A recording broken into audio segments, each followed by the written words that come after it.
days. Yeah, we're looking good. Cool. Right, welcome everyone. Welcome to episode 3 of our faction stories, or origin stories as we're calling them. This is a series that gets us into the art and behind the creative process. So we don't have Crypto Jack today. He's on his travels around Europe. He'll be back tomorrow actually, but we'll be back for a conversation around IP. You might have seen the recent announcements on that. So this is not a broad AMA. We're saving that for Monday. This is a conversation about the generative process, the cloning event, and the inspiration behind all the sub-factions. So we've already covered 2 different groups on 2 previous sessions. And just to recap, we're about 2/3 of the way through our sneak peeks as well. So those of you who've been paying attention, our cloning event means that we have 14 sub-factions across the generative project. We've got 7 weirdo sub-factions and 7 state sub-factions. So far, we've covered off punks, mutants, war dogs, pterodactyls, nudists, the alphas, we used to be called the socialites. We've got cat people, we've got peons, and we've got archons. Have I pronounced those last 2 correctly before I go on? Yeah. And you, GHOSTBREATH, you've spoken about nudists, pterodactyls, alphas, and war dogs. So we're catching up with the sneak peeks now. So joining me on stage today, I've already done it, but you already know who he is. He's our creator, he's our inspiration, he's our animator, he's our artist, he's the grand architect, he is GHOSTBREATH, and he is finally on day release from the generative prison that has been occupying his time for the last, more than 6 weeks. It's been some time, hasn't it?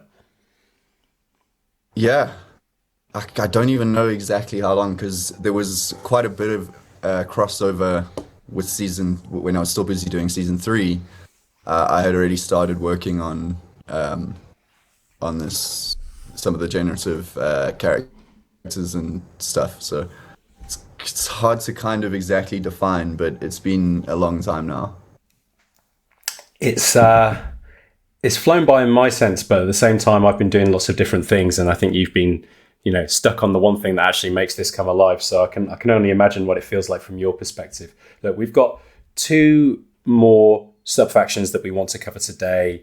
We've got Peons, and we decided we were going to cover the punks, which was our very first sneak peek way back when. So I think we're going back over 2 weeks now, which feels like in Web3 time years. So we're going to go back to the very start, and we're going to start with our punks, and then we'll pick up on the peons. So you might, the shrewd people in the audience might have noticed that we're actually going full weirdo today. There are no state sneak peeks, and that's partly because we've previewed more. No, the peons are state.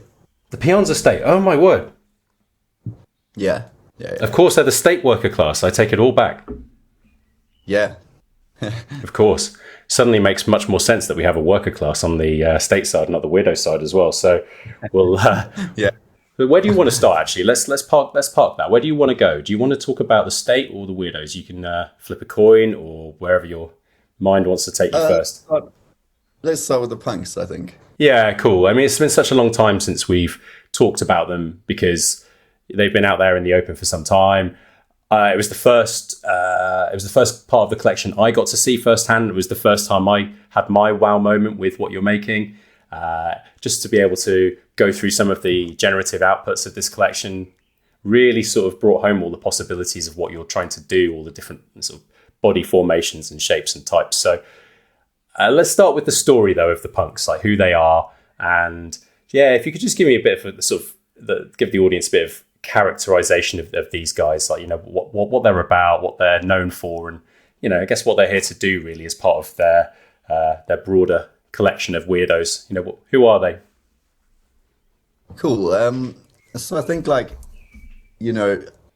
very similarly to a lot of people, that in real life,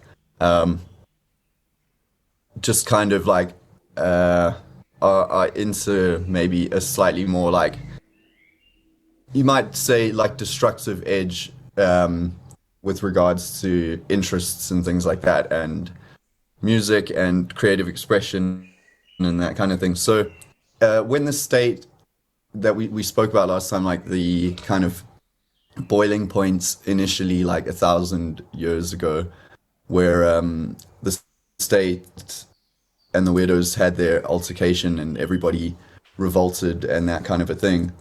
The punks were quite fundamental in that movement and in the formation of the Weirdos and just as a staple within the Weirdo group. And largely, it's not that they're like a hugely prevalent group. Like in the original 400 Weirdos, there's not a huge amount of punks, but I think like from my perspective, it's kind of always been an ideology that I've, I suppose, just liked and tried to carry through into, you know, my own creative work as much as I can possibly, I suppose. You know, without it being, you know, like necessarily like punk graphic design or that type of thing.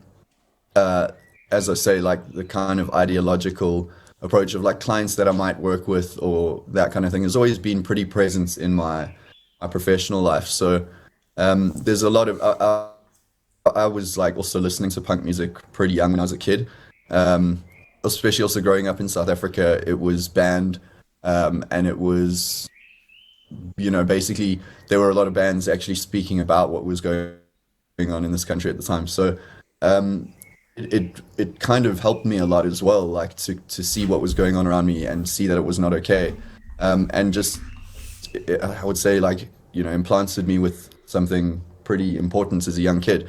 So it's almost like a respect to some degree that the punks had always had, and I think like, you know, the history of punk and like, you know, I suppose most people would affiliate it largely with London, but you know, both in America and in London, I think it's got such a kind of iconic life, that I've always, yeah, felt like it should be, you know, incorporated. It influenced me a lot, so it should be incorporated, you know, in one way or another into a lot of the things I do.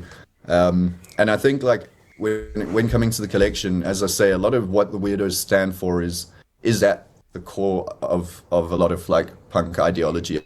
I mean, there's been a lot of splits within those communities and stuff over the past like 40 years or whatever, but you know, at the heart of it, like, as I say, the Weirdos not wanting to fall victim to the state's like dictatorial regime, is, you know, something that's a core belief within, you know, punk communities and stuff like that. So I think like that is why they were at the forefront of that revolution with the state originally, and also are not kind of scared of getting physically violent like some of the Weirdos are.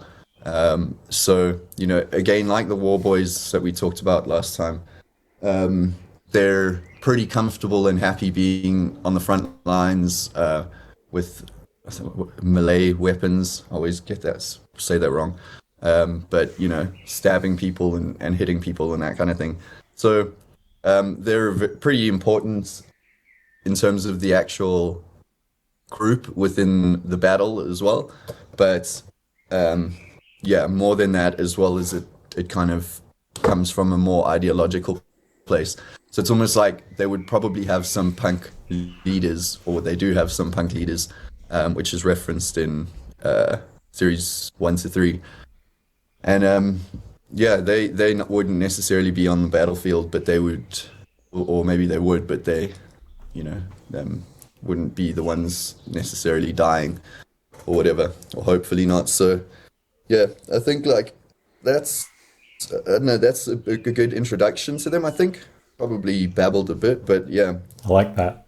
I like that a lot. And I was thinking about this from the perspective of punk origins, and I'm glad you've sort of referenced that scene and the origins and the culture of it. You know, obviously a lot of the association began in London, but then spread, you know, worldwide actually, in lots of examples of this. And then you've got the additional waves and generations of it, you know, spinning out into America in the 90s and noughties as well, which is, you know, all under the umbrella of punk, but certainly nothing quite like the origins of it. So I wondered, from your perspective, you've lived in London. How many people back home in South Africa identify with the punk scene, and is that in itself a sort of subculture of a culture to be aware of punks and its ideology back home? Is that quite a niche reference point for a lot of people around you in Joburg?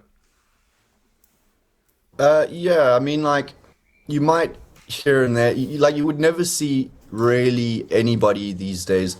Maybe in Cape Town, you would never in Joburg these days see anybody like that looks like a Camden punk, if you put it that way. Like, full punk attire and all of that.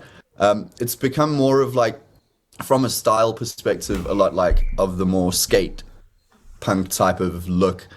The scene is not small here, but it's all like melded into the alternative scene, because overall the alternative scene is not massive. So, I think a lot of the time the punk and metal and goth clubs or parties are all, combined into one thing, and punk is probably the least popular of the three.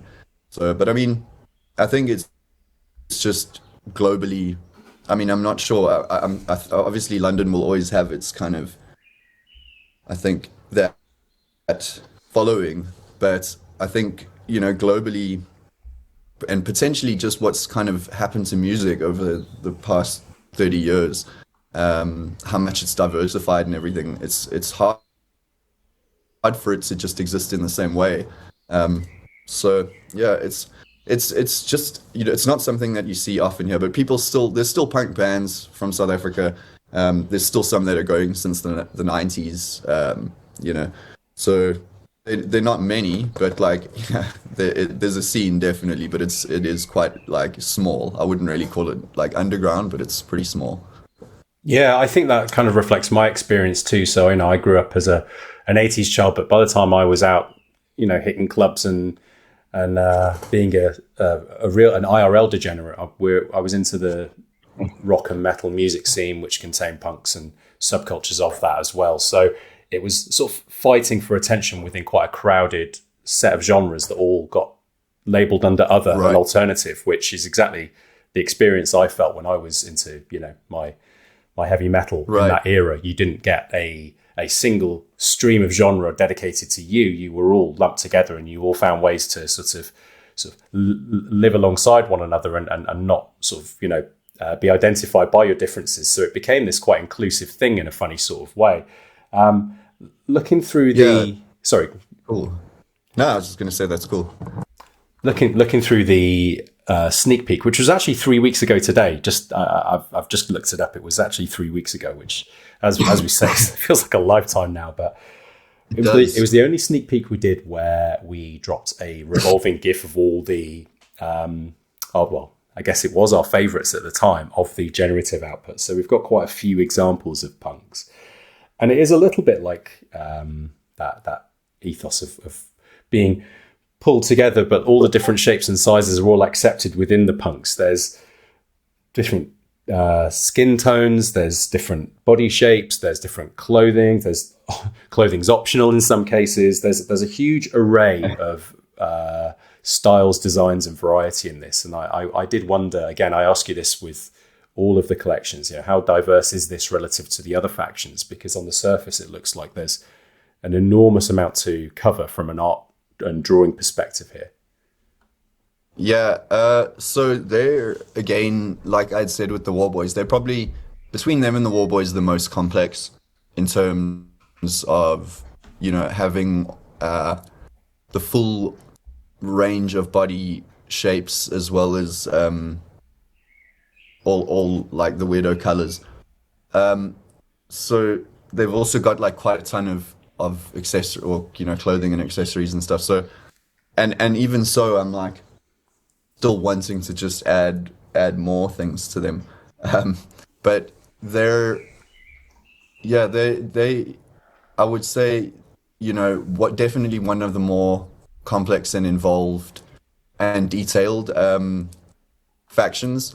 I think quite a few of them are going to be, well, especially like as I've mentioned, in past AMAs, the state factions don't have the skin tone diversity, and also less body shape diversity based on their kind of genetic selection and that type of thing. So, that's also been quite a relief, because it's just a staggering amount of work to get done for each of those factions, where there's, as I've mentioned, the full range of everything, like body shapes and colors and everything. It's like I was actually explaining to Discoordinator, the mod, a couple days ago, like in that process, if, for example, I draw like one t-shirt and say it's a yellow t-shirt, that'll have to be adapted 5 times so that all of the male punks can wear that t-shirt. But if it's yellow and there's a punk with a yellow body, there has to be an alternate made for that punk's body. Then that shirt has to be taken and adapted to all the female bodies, and then to the colors of the female bodies. So with every single item having to manually adapt it to all of those body types and colors is it's just insane in terms of like an actual workload. So like there's like a lot less drawing than there is creating variations in the past few weeks as well. Obviously lots of drawing, but this has also been a huge part of it. So if you're just joining us, we are halfway through our first faction story, which is punks, and we've got the Peons coming up later in this show. We're going to take a snapshot during the show for creamless spots as well, just so you know. So I'm going to, at the end of our faction stories, I'm going to ask GHOSTBREATH for a random number, and that'll be the minute at which I take the cut for the snapshot. So maybe we'll park that for now and come back to it. But I wanted to make sure that everyone had a chance to ask questions as well. This is obviously a real delight for me to be able to get under the skin of what we've been building for several weeks now. But obviously you guys are here for a reason too. And if there's anything that you want to say, you can come up on stage, put your hand up and come and chat to us up here. If you like to be a bit more considered with your approach, and maybe you're too shy to come up and speak to me, you're very welcome to drop a question in the AMA questions channel about the process, the cloning event, anything related to something that we can put to GHOSTBREATH here while we've got him for the next maybe 20 minutes, half an hour or so, and we'll take your questions from the channel as well. One of the things that was in my mind was it was the first sneak peek. Was it the first sub-faction you worked on? And from an art perspective, and if so, why was that one first? It was first. And part of the reason was because I had a feeling it was going to be or if not one of the most complex factions. So I wanted to do the testing essentially from like me working with Mark and, ironing out any difficulties, because I mentioned also last time that creating the art it involves kind of like an algorithmic thinking and setup of all of the files, like the structures. So then once everything gets saved out, it needs to be saved in to reflect that same sort of algorithm, and then that algorithm is kind of a reflection of the programming algorithm. So yeah, it's been a super complicated thing. Yeah, basically, sorry, I digress, but like effectively starting with the punks, I think was a good,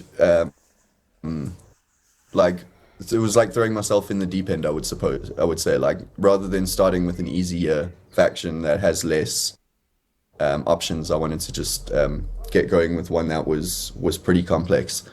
And also from that point could kind of how would I put it? Like, go.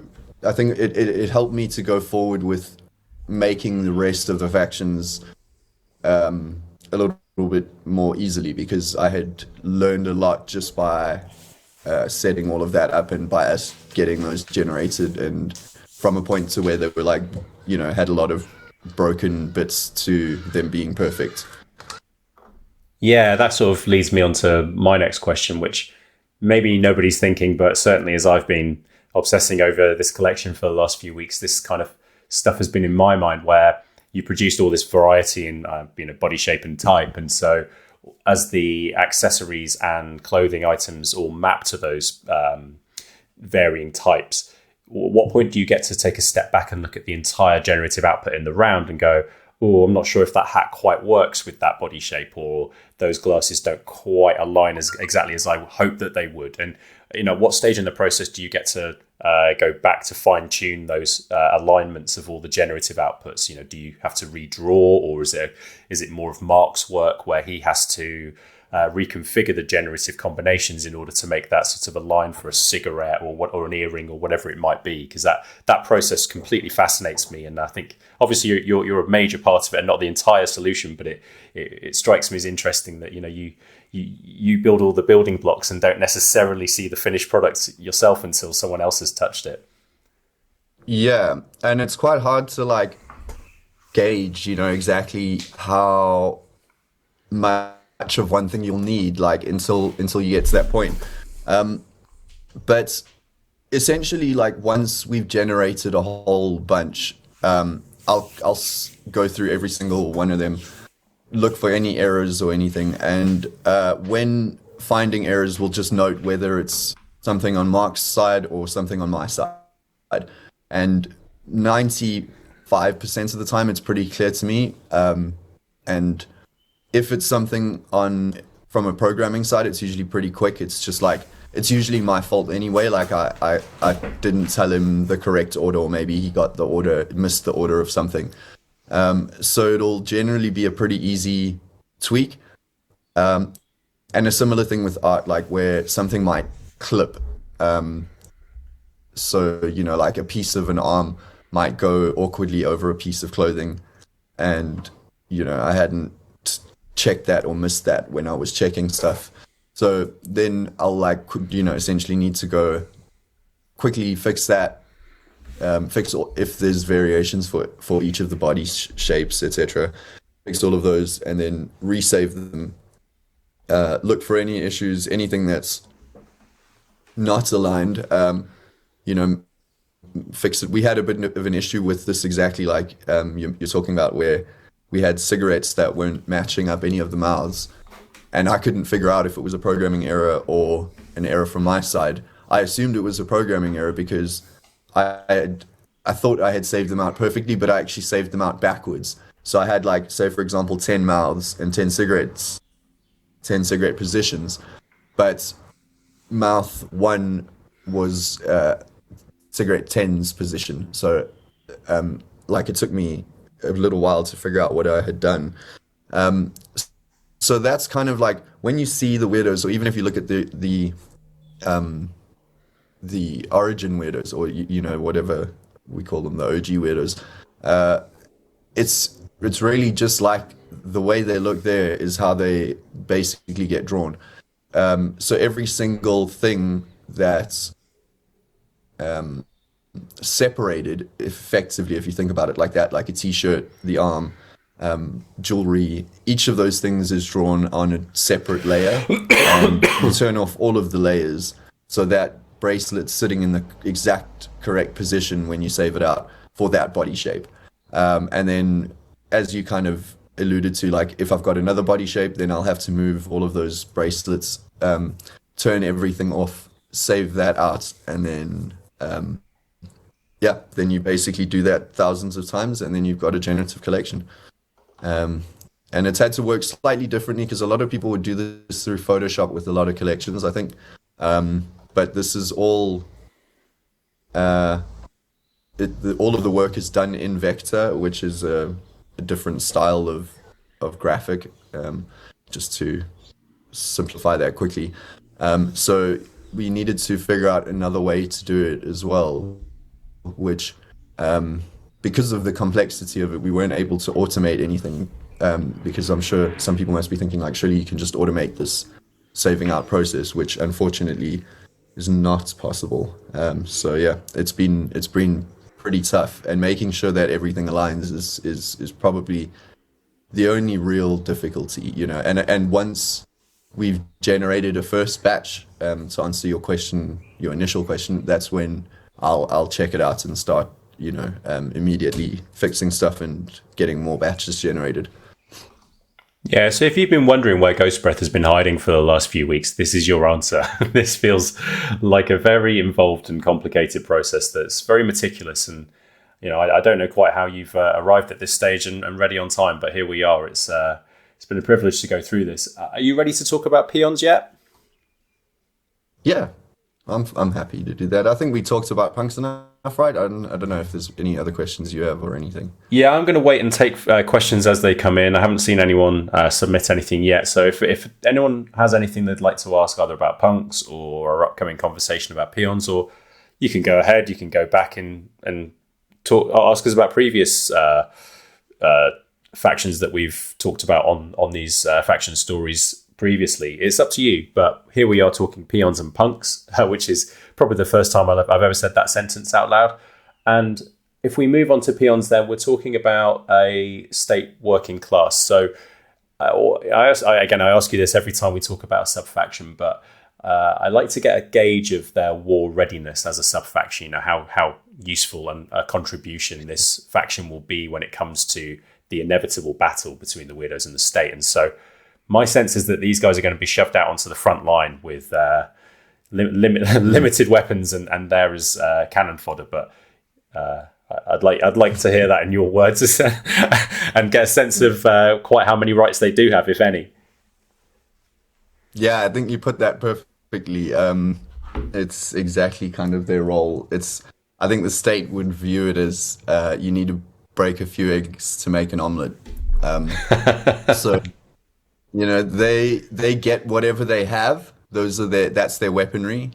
You know, they were kind of called to war, or are being called to war, and what they have around them, what they have in their residences and or in their workplace, wherever they are when they get drafted, is what they go onto the battlefield with. So the state doesn't view them as killing machines that are going to take, you know, a large portion of an army down. It's more that they would kind of use them for various tactical warfare solutions, I suppose. You know, have them what's the word, like, I suppose, die. Yeah, almost So that, as a tactical bait to be moved into a place where you want to capture the Weirdos in a compromised position, right? Yeah, you could have like the whole of like a weirdo faction fighting against a bunch of these peons, and then the state themselves, you know, shoots a bomb or whatever you do with a bomb, launches a bomb at that particular little area, and kills their own so that they can kill a weirdo faction. So they're completely expendable to the state. They don't care. They can just and they've got backup clones that they can just pull out of whatever their cloning machines and put them back in kitchens and that kind of thing. So yeah, I'd say that's a quick intro. So they could be plentiful if the state wanted them to be. They're the easiest to send out onto the front line and be the first line of defense to soften up the Weirdos, right? Exactly. They're almost like a buffer that, you know, can soften the blow of all the Weirdos coming in, and then behind them they're like a shield. Let's put it like that. While they're all dying, the scary state fighters would kind of be sticking spears in between all the peons to stab the Weirdos. Brutal. That's brutal. I'm going back to the sneak peek that we dropped on the Peons, which you may not have in front of you, but if you can remember the one that we did drop, it has a hat of sorts, which looks like a combat helmet.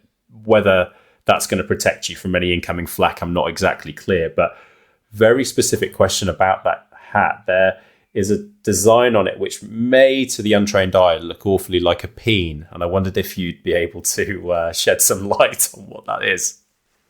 On the hat? Yeah. Look like a peen. Oh, it does. Oh my goodness, no. It's a crack. It's an old like construction helmet. So one of their professions is building a. So this guy, luckily for him, he had a construction helmet that had a hole in it, or has a hole in it, and it's that little hole is pink because of his hair. So it's unintentional that it looks like a peen. If it was on a weirdo with oh no, this is they're all yellow. So yeah. This is the problem of hanging around with Tropo for too long. You start seeing peens where they don't exist, and yeah, there's a seeing name ghosts. for what do they Sorry? Seeing ghosts now in the shape of peens. Yeah, I can't remember what it's called, where you see everything, like patterns in everything, like faces and stuff.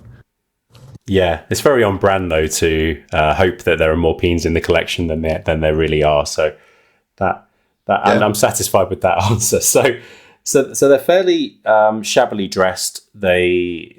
This guy has stains on his t-shirt. The t-shirt doesn't quite fit. He looks quite weary to me, and I guess that's kind of the whole reflection on a section of society in the state. Are there any? I suppose the answer is yes, but are there any specific real life societal aspects to the inspiration behind this that you're drawing on when you think about the working class and the approach that you took to drawing these guys? Yeah, definitely. I mean, I think the word peon, I did like some research when I was kind of trying to figure out, the names for factions and that kind of thing. And one of the meanings, I've always known it to just mean like the working class, or people that, do menial sort of jobs, a kind of derogatory word for them. But what I hadn't realized is like in America, it's what people, I don't know what points in America, probably around the 60s, 70s and stuff, would call workers, and most of the workers came from South America. So it got kind of like a affiliation with referring to specifically, I think in America though, having that kind of link, and that kind of situation is just omnipresent in so many places in the world. Like, again, I've obviously mentioned lots of times that I live in South Africa, so I think it's again relevant to this, and the same sort of situation where there's so many people that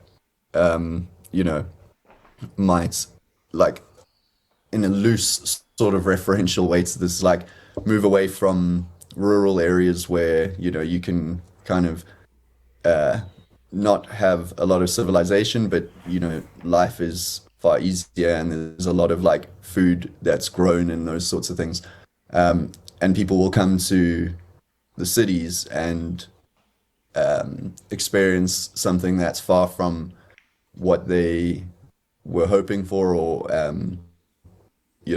end up kind of doing this menial labor. And like a lot of people will be like really intelligent, skilled people that have to do things for next to nothing.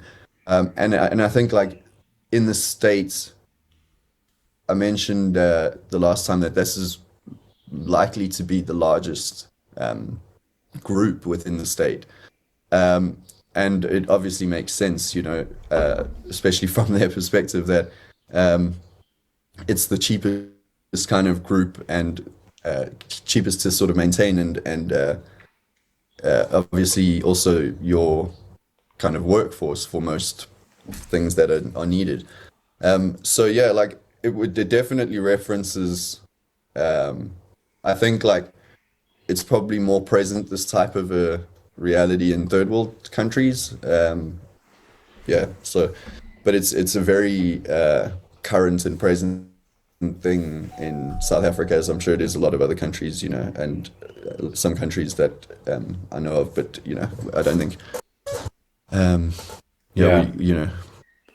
yeah, I thought, going into this, the state would have a very clear hierarchy of ruling class and working class, and there would be a very, strict, deferential society on their side, which can't really be challenged or really, climbed in any meaningful way. You sort of are born to a class, and that effectively becomes your lot in society. I wondered about the weirdos, though, and whether they were the complete opposite of that, and whether it was, slightly anarchic and flat, and there was no, necessarily clear leadership between those factions, and whether they all sort of, came together on a more of a mutual basis. And what was your thinking there around the way that the weirdos form society relative to the state? yeah. That's, I think, a good insight, and they are like, you would potentially think of it as like the opposite of how the state operates.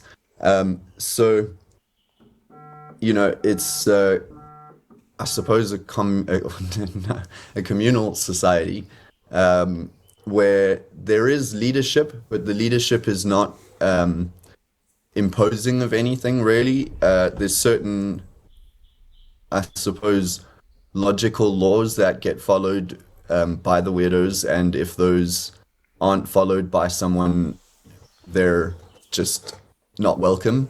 And those, I think, follow, the most humans' general sense of moral decency. So, there's various religions within the weirdos, there's various people from all places around the world. So it's such a melting pot of people with different ideas of everything, essentially, that there has to be a kind of flatness of the ruler, or leadership. So again, I think like there are leaders, as Mr. Zion will be sure to let you know. But they're not, as I say, they don't impose their will onto the weirdos. They rule in a, or like rule is even not the right word, but they lead in a, what would the word be? I don't know. They just lead in a very, More by example and by an influence rather than command. yeah, yeah, exactly. They're just altruistic. They want the weirdos to blossom like flowers. I could put it that way. They don't want to gain something from the weirdos. They don't want to get something out of them. You know. So that's kind of, I would say, the main difference. As long as the weirdos uh, don't break those kind of more important laws or rules, and they can kind of just do whatever they want. You know. Sounds fun. Yeah. As a state member, I've often thought about the freedom that they enjoy and what that might taste like, but I guess I'll never know. Yeah. You're more likely to end up on the front lines wearing a pot on your head. Yeah, and a stained old sleeveless T-shirt that's been passed around. That feels like my lot. Leaning Mind says that recognizing patterns where there are none is called pareidolia. Pareidolia. Your brain just wants to guess things too fast, and he says it can appear after a cerebral malfunction, though. And cheadleheat, am I good? I don't know, man. I'm tired. I've done a lot of this in the last few weeks. It's time for a break at some point, but there's no such thing as sleep in Web3. So we're here for a couple. Sorry, go on. I was just going to say, I think I've had pareidolia my whole life. Like, I always see stuff stuff like if there's like cracks on something, I'll be like, oh look, there's a character's face or something. Yeah, and people do that with clouds as well, don't they? Famously. Yeah, exactly. Yeah, it's normal when you do it with clouds, but not when you do it with cracks on a Weirdos cracks for Peons. Yeah, cracks for Peons is particularly specific. I am going to wrap things up in a minute, unless anyone has any specific questions about the process or the two factions that we've just covered from their origins. We are going to do this regularly now in the lead into the mint and during the mint as well. So we've got a heap of activity lined up across the server in the next few days as we head into Tuesday's pre-sale. We've got conversation based on our license agreement and the IP conversation tomorrow. Easter Sunday, I think we will be pausing on the basis that very few people will be around, and we should respect that. Monday then ramps up towards full launch, and we'll be back with a full schedule and some results of a secret game, which is dropping in 45 minutes time. I'm going to be posting that in the announcements channel at 4:30 UK time in 45 minutes. And you've got over the weekend to complete that, and then we'll start getting ourselves ready to launch into Warbit on Tuesday. I'm excited. How are you feeling about everything? I'm feeling good. I feel nervous, if I must be honest. Like, I feel pretty nervous before, like, every single drop. I thought it would get better, but it doesn't really. Well, Series 3 was the least nerve-wracking, I would say. But yeah, this is pretty intense, I'm not gonna lie. Yeah. It'd be nice to see it in the wild and have people get their hands on what you've been working on for such a long time. So yeah, absolutely. I'll be thrilled to see it in other people's collections, and it won't be long now. We're almost at the finish line. That's the most exciting part, and people seeing people's profile pictures on Twitter and stuff. It's going to be able to be a lot more widespread as well compared to, the original OG collection. Yeah, you can make a noise with nearly 10,000 pieces, can't you? That's the beauty of having this generative now. We should be making waves in Web3 in just a few days' time, and I can't wait to see the results. Look, GHOSTBREATH, thank you so much for doing this. We're able to steal you again, aren't we? I think we'll be doing this again very soon. So thanks for all your time. Thanks for offering us your brain and your insights. Thank you. It was great fun. And I look forward to the next one. And just quickly, top of your head, pick a number between 1 and 45. Go. 42. Excellent. I'll take a snapshot, 42 minutes of the stream when I upload it to YouTube. At that point, I will ask GHOSTBREATH for another number between 1 and 36 as well, which will be a random number. And he will basically be dishing out creamless on that basis. So here we go. It's goodbye from me. It's goodbye from Mr. GHOSTBREATH, and we will see you all again tomorrow to talk legal. Yeah. Cool. Have a good day, everyone. Thanks, guys. Take care. Bye. Bye. Bye.